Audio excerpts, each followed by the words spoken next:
Hi there, welcome to Irish Homestead. One thing that grows really well in Ireland with all the wet weather is rush.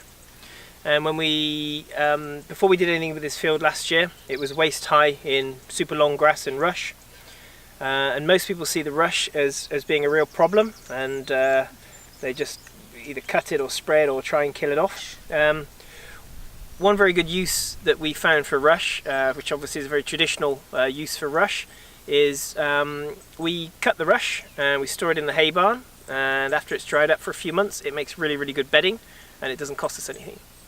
They used to do it in the old days traditionally, and we kind of did it by accident. We started cutting rush as much as we could, and just because we didn't know what to do with it at the time, it was still wet, we just threw it under the hay barn.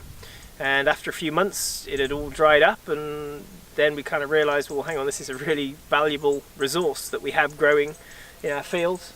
With plenty of it, so now we make a point of cutting it and drying it.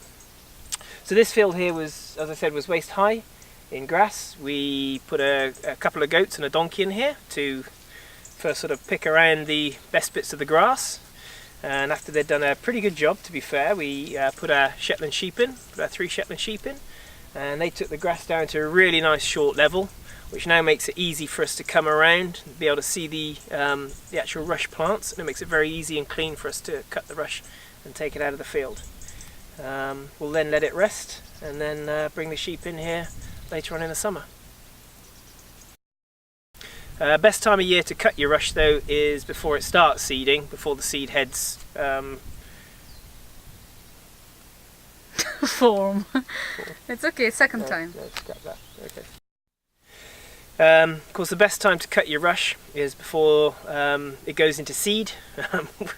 We didn't do that because we hadn't touched this field last summer and it had already seeded. The sheep and the goats love to take the seed heads off, which is a good thing. But anyway, we're in early Feb now, and we've had a couple of dry days, so we're going to come in here and start taking out some of this rush and get it under the barn and start drying it for future bedding.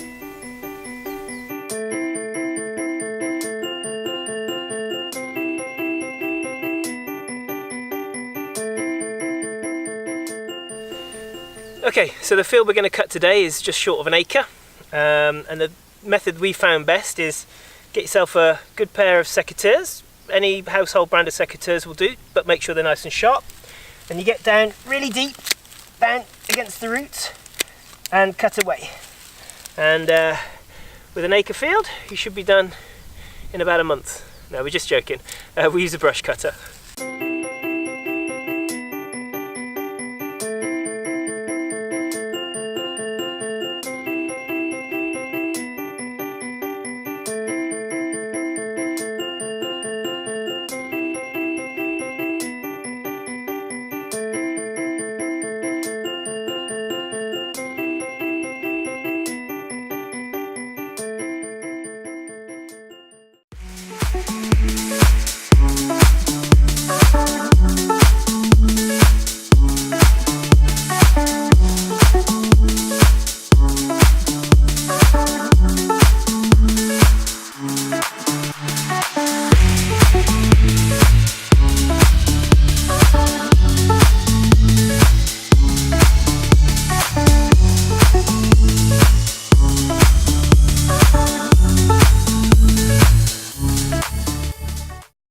Okay, so just to show you, here's some rush that we cut last autumn, and hey Clover, can you see her?